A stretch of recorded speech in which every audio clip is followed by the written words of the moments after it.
J'espère que la concentration que vous avez accumulée jusque-là ne vous a pas trop fatigué. Parce que la fatigue mentale dépend de votre concentration et la fatigue musculaire dépend de votre condition physique. Certaines personnes sont en bonne condition physique parce qu'elles sollicitent leurs muscles régulièrement. D'autres moins et finiront par développer un déconditionnement physique, une baisse de leur capacité cardiaque, pulmonaire, musculaire. Le déconditionnement est un véritable cercle vicieux. Par exemple, je suis trop fatigué pour monter les escaliers, ting, j'attends l'ascenseur. Sauf que, moins je sollicite mes muscles, moins ils seront résistants à la fatigue. Conclusion, faut pas que l'ascenseur tombe en panne.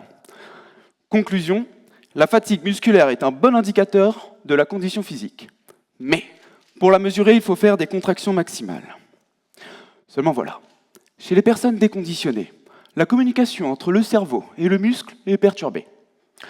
En conséquence, ces personnes ne parviennent pas à atteindre leur force maximale alors même qu'elles ont l'impression de le faire. On parle d'un échec d'activation volontaire. Et il est là le problème. Mesurer la fatigue, c'est pertinent pour évaluer la condition physique, mais ça doit passer par des contractions maximales que le participant soit en bonne ou en mauvaise condition physique. Mais vous savez, je ne crois pas qu'il y ait de bonnes ou de mauvaises conditions physiques. Moi, si je devais résumer mon travail avec vous aujourd'hui, je dirais que ce sont d'abord les contractions maximales qui posent problème.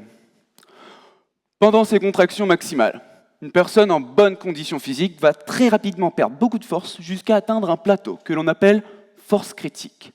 Cette force critique, c'est la force maximale que votre muscle peut maintenir sans forcément se fatiguer, comme la vitesse maximale que votre voiture peut maintenir sans trop consommer de carburant. C'est donc un paramètre essentiel pour mesurer la fatigue. Seulement voilà, certaines personnes déconditionnées ne parviennent pas à atteindre ce plateau de force critique. Pendant ma thèse, j'ai compris que plus leur échec d'activation volontaire était important, alors moins on était capable d'estimer correctement cette force critique. Il fallait donc adapter le protocole sans passer par des contractions maximales. J'ai alors mis au point une expérience dans laquelle j'ai fait monter mes participants très progressivement en intensité de contraction. L'idée était de repérer le premier signe de fatigue musculaire, en me disant que si je passais ce premier signe de fatigue, alors mon participant venait tout juste de croiser sa force critique. J'ai d'abord testé et retesté cette expérience chez des personnes en bonne condition physique. Résultat, les estimations de la force critique étaient correctes, mais en plus, je retombais 2 fois de suite d'un test à l'autre. Prochaine étape, valider l'expérience chez des personnes déconditionnées. Finalement, si cette expérience fonctionne chez les personnes déconditionnées, je pourrais estimer leur force critique, mesurer la fatigue musculaire, évaluer leurs conditions physiques et finalement leur proposer un programme de reconditionnement adapté pour qu'elles remontent les escaliers sans se fatiguer.